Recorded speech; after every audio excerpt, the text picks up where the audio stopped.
आज की एक और बड़ी खबर यह है कि आने वाले समय में युद्ध के मैदान में बंदूकों से नहीं, तोप से नहीं, टैंक से नहीं, फाइटर जेट से नहीं, बल्कि ड्रोन से युद्ध होगा। यानी जिस तरह से दुनिया के ज्यादातर देशों के पास अपनी सेनाएं हैं, एयरफोर्स हैं, नेवी हैं, उसी तरह से अब ड्रोन्स की अलग सेनाएं तैयार होंगी। और इसका मतलब यह है कि भविष्य के युद्ध ड्रोन की मदद से लड़े जाएंगे। और अमेरिका ने दुनिया की सबसे ताकतवर ड्रोन फोर्स बनाने का ऐलान कर दिया है। आज हम आपको एक वीडियो दिखाएंगे। अमेरिका के रक्षा मंत्री पीट हेग्सेथ ने आज ड्रोन्स के विकास और तैनाती में तेजी लाने का एक ऐलान किया है। अमेरिका के रक्षा मंत्रालय के हेडक्वार्टर पेंटागन के बाहर एक लॉन में खड़े होकर अमेरिका के रक्षा मंत्री ने अपना एक वीडियो बनाया और इस वीडियो में उनके आसपास ड्रोन उड़ रहे हैं। इसी बीच एक ड्रोन उन्हें एक डॉक्यूमेंट डिलीवर करता है और इसी वीडियो में लाइव आप देख पाएंगे कि उन्होंने इस डॉक्यूमेंट को पहले ड्रोन से लिया, फिर उस पर हस्ताक्षर किए। तो सबसे पहले आज आप ये देखिए कि अमेरिका के रक्षा मंत्री ने आज किस नए अंदाज से अपना खुद का एक वीडियो बनाया है अपने ड्रोन्स के साथ और पूरी दुनिया को यह बताया है कि ड्रोन्स के मामले में अब अमेरिका सबसे बड़ी शक्ति बनेगा और अमेरिका ड्रोन्स की सबसे बड़ी सेना तैयार कर रहा है। अब आप ये वीडियो देखिए। We were mired in bureaucratic red tape. Not anymore. In June, President Trump issued an executive order unleashing American drone dominance to bolster our drone industry and arm our warfighters, because that's what we're all about. So today, I'm rescinding restrictive policies that stifle production, and this will unleash American manufacturing and the ingenuity of our warfighters by doing three key things. First, we're going to bolster the U.S. drone manufacturing base by producing thousands of American-made products, prioritizing Buy American. We'll arm combat units with a variety of low-cost American-crafted drones, leveraging our world-leading engineers and AI experts. And third, we're going to train as we expect to fight. Senior officers, well, I'll grab this because it's the memo. Senior officers must overcome bureaucratic risk aversion in budgeting, weaponeering, and training. So here's the memo we're signing today, delivered via drones here on the front lawn of the Pentagon with some of our great warfighters flying them. This is the future. We're in the fight. We're in the fight to win it. I'm never going to back down.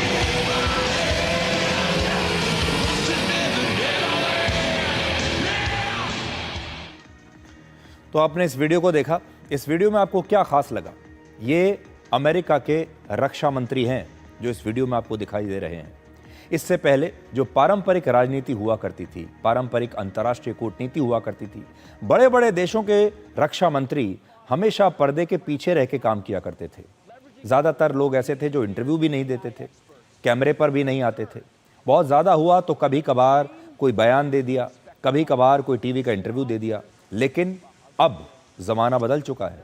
America के रक्षा मंत्री एक ऐसा video बना रहे हैं जिससे ऐसा लगता है जैसे वो किसी विज्ञापन की फिल्म में खड़े हैं और वो एक विज्ञापन कर रहे हैं। सच्चाई ये है कि ये एक विज्ञापन ही तो है। ये विज्ञापन है अमेरिका की नई ड्रोन पॉलिसी का। ये विज्ञापन है अमेरिका की भविष्य की ड्रोन नीति का और ड्रोन सेना का। ये बदलता हुआ युग है।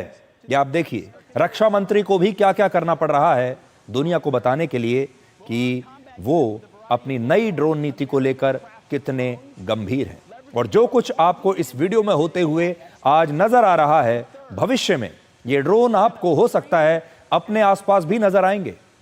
ड्रोन्स का सिविलियन यूज तो होगा ही, लेकिन अब ऐसा लगता है कि युद्ध के बड़े बड़े मैदानों में भी ये जो ड्रोन है ये दुनिया के बड़े बड़े फाइटर जेट्स पर भारी पड़ेंगे।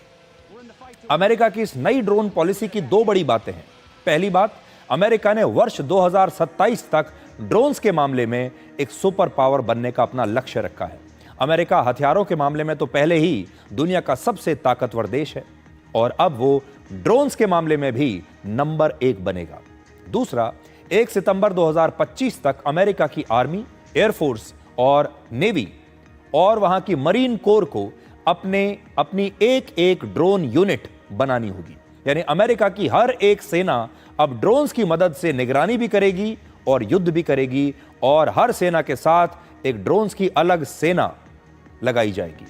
यह अमेरिका की डिफेंस पॉलिसी में एक बहुत बड़ा बदलाव है, और इसका मतलब है कि अब दुनिया में ड्रोन्स को लेकर एक नई रेस शुरू हो जाएगी, और शायद दुनिया का जो सबसे बड़ा हथियार होगा वो होगा ये ड्रोन।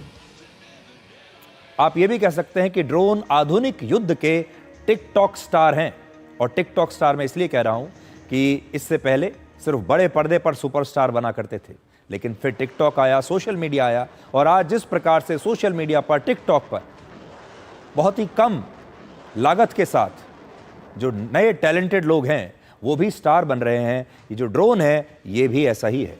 और ये जो ड्रोन है ये छोटे छोटे देशों की सेनाओं को भी सुपरस्टार बना सकता है, क्योंकि इसमें हजारों करोड़ रुपए के फाइटर जेट्स खरीदने की आवश्यकता नहीं है। पिछले कुछ समय में इजराइल और ईरान के बीच आपने युद्ध होते हुए देखा।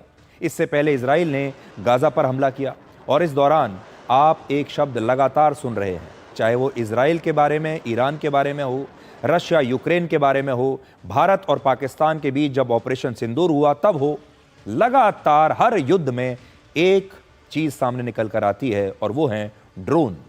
ये वो शब्द है ड्रोन, और इसकी मदद से अमेरिका भविष्य के युद्ध की अब तैयारी कर रहा है।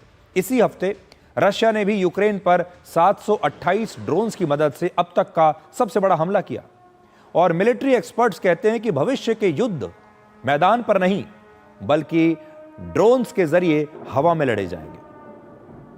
पिछले 3.5 साल से रशिया और यूक्रेन के बीच चल रहे युद्ध में लड़ाकू विमानों के मुकाबले ड्रोन्स का इस्तेमाल तेजी से बढ़ा है, और इसकी दो वजहें हैं। पहली बात, किसी लड़ाकू विमान की तुलना में कॉम्बैट ड्रोन्स यानी हमला करने वाले ड्रोन्स बहुत सस्ते होते हैं। फाइटर जेट तो सैकड़ों हजारों करोड़ रुपए का एक फाइटर जेट आता है, और अगर उसको गिरा दिया जाए कितना नुकसान होता है। आपका एक पायलट का भी नुकसान होता है, एक जान चली जाती है, और इतनी महंगी टेक्नोलॉजी आपको खरीदनी पड़ती है दूसरे लोगों से। उदाहरण के लिए यूक्रेन ने करीब 1 लाख रुपए के ड्रोन से रशिया के हजारों करोड़ रुपए के मिलिट्री एयरक्राफ्ट्स को नष्ट कर दिया। आपको याद होगा पिछले महीने यूक्रेन ने ड्रोन से एक बड़ा हमला करके रशिया के 60,000 करोड़ रुपए के मिलिट्री एयरक्राफ्ट्स नष्ट कर दिए थे। तस्वीरें उस दिन हमने आपको दिखाई थी, कितना बड़ा हमला था। बड़े बड़े एयरक्राफ्ट्स हजारों करोड़ रुपए के और कुछ लाख रुपए के ड्रोन्स ने उन्हें नष्ट कर दिया। यानी ड्रोन्स के जरिए सस्ता, तेज और बार बार हमला करना अब संभव है। और दूसरी बात यह है कि ड्रोन्स की मदद से रियल टाइम में निगरानी और हमला दोनों किए जा सकते हैं। यह किसी युद्ध को सिर्फ ताकत से नहीं बल्कि दिमाग से लड़ने का एक बहुत ही स्मार्ट तरीका है। अमेरिका ड्रोन से भविष्य के युद्ध लड़ने की तैयारी कर रहा है, लेकिन रशिया और यूक्रेन के बीच चल रही यह लड़ाई ड्रोन युद्ध की एक नई प्रयोगशाला बन चुकी है। पिछले 2 महीनों में रशिया ने यूक्रेन पर 70,000 से ज्यादा ड्रोन हमले किए हैं, जिसमें यूक्रेन के हजारों सैनिकों के मारे जाने का दावा किया गया, जिसके जवाब में यूक्रेन ने भी 2 महीनों में 10,000 से ज्यादा हमले FPV ड्रोन्स के जरिए किए। FPV मतलब फर्स्ट पर्सन व्यू। इन ड्रोन्स को एक ऑपरेटर दूर से ही कंट्रोल करता है रिमोट कंट्रोल के जरिए, और लक्ष्य के करीब जाकर इन पर बंधे बारूद से विस्फोट करा देता है। यूक्रेन और रशिया के युद्ध में 80% मौत इसी FPV ड्रोन्स की वजह से हुई है। यूक्रेन और रशिया के बीच चल रही जंग अब एक डिजिटल युद्ध का रूप भी ले चुकी है, जिसमें यूक्रेन के सैनिकों को रशिया के हर टैंक या हर सैनिक को मारने पर एक वीडियो गेम की तरह पॉइंट्स मिलते हैं। रशिया का नुकसान जितना बड़ा होता है, यूक्रेन के सैनिकों को उतने ही ज्यादा पॉइंट्स मिलते हैं, और इन पॉइंट्स के बदले यूक्रेन के सैनिकों को नए नए हथियार और ड्रोन्स मिलते हैं। यानी अब वहां पर वीडियो गेम्स को की तर्ज पर वो अपने सैनिकों को प्रोत्साहित कर रहे हैं कि जैसे वीडियो गेम में आप जितना अच्छा प्रदर्शन करते हैं, एक लेवल से दूसरे लेवल पर जाते हैं, उस हिसाब से ही आपके पॉइंट्स बढ़ते हैं और फिर आप नए नए हथियार खरीद सकते हैं। इसी चीज को ध्यान में रखते हुए अब यूक्रेन भी अपने सेना को और अपने सैनिकों को ज़्यादा से ज़्यादा नुकसान करने के लिए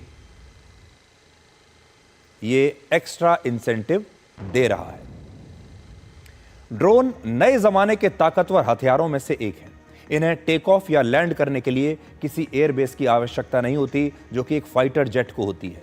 सिर्फ थोड़े से बारूद और कम खर्चे में ही ये ड्रोन किसी भी लड़ाकू विमान से ज़्यादा घातक साबित हो सकते हैं। और सबसे बड़ी बात यह है कि इन ड्रोन्स का साइज, जो आकार है, ये किसी बड़े हवाई जहाज से लेकर एक छोटी सी मक्खी के आकार का हो सकता है। ड्रोन्स की जो रेंज है वो ज़बरदस्त है। अगर छोटा ड्रोन देखेंगे तो एक मक्खी के बराबर होगा और बड़ा ड्रोन एक हवाई जहाज के बराबर हो सकता है। अमेरिका दुनिया के किसी भी देश के मुकाबले रक्षा पर सबसे ज्यादा पैसा खर्च करता है। दुनिया के टॉप 10 देशों में अमेरिका अकेला ही बाकी के 9 देशों के कुल रक्षा बजट से ज्यादा पैसा खर्च करता है अपनी रक्षा पर। वर्ष 2025 में अमेरिका का रक्षा बजट करीब 76 लाख करोड़ रुपए का है और इसमें से करीब 1,10,000 करोड़ रुपए का बजट अमेरिका ने ड्रोन्स के रिसर्च और डेवलपमेंट के लिए अलग से रख दिया है। यानी अमेरिका बड़े बड़े ड्रोन्स के जरिए अब भविष्य के युद्ध की तैयारी कर रहा है। सोचिए, दुनिया के युद्धों में सबसे पहले टैंक्स का युग आया, फिर फाइटर जेट्स आए और अब वो युग भी समाप्त हो चुका है। अब ड्रोन्स की मदद से युद्ध लड़े जा रहे हैं और यह भी संभव है कि आने वाले समय में युद्ध इंसानों के बदले सिर्फ मशीनों के बीच होगा। इंसान की बजाय रोबोट्स युद्ध लड़ेंगे और यह युद्ध भी ड्रोन्स के जरिए होगा। और यह बदलाव पिछले करीब 100 वर्षों में आप देखिए कैसे कैसे ये बदलाव आए हैं।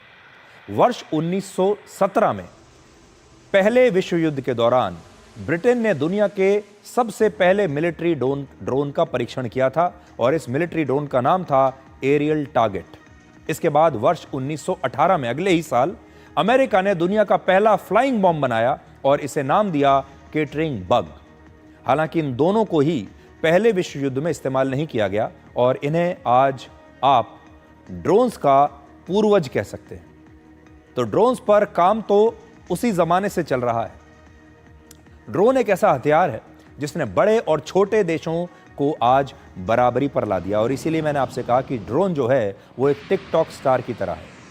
अब बड़े और छोटे देशों के बीच जो भेद हुआ करता था, जो अंतर हुआ करता था, क्योंकि बड़े देशों के पास ज़्यादा पैसा था, वो बड़े बड़े फाइटर जेट्स खरीद सकते थे जो कि छोटे देश नहीं खरीद सकते थे। अब दोनों बराबरी पर आ गए हैं। सोचिए, मिडिल ईस्ट का यमन जैसा एक छोटा सा देश जिसके पास अपनी एयरफोर्स तक नहीं है, वो भी अमेरिका के युद्ध पोतों पर अब ड्रोन्स के जरिए हमले कर चुका है। यानी अब एक छोटा सा देश या कोई आतंकवादी संगठन भी इन ड्रोन्स के जरिए बड़े बड़े देशों की सेनाओं को चुनौती दे सकता है, क्योंकि ये ड्रोन्स बहुत सस्ते हैं और इन्हें कहीं भी बनाया जा सकता है। इस समय दुनिया के कई बड़े देश बहुत तेज रफ्तार से ड्रोन बना रहे हैं। चीन के पास हर महीने 5 लाख ड्रोन्स बनाने की क्षमता है, जो युद्ध के समय 7 लाख तक जा सकती है। और चीन दुनिया भर में ड्रोन्स का सबसे बड़ा प्रोडक्शन करने वाला देश है।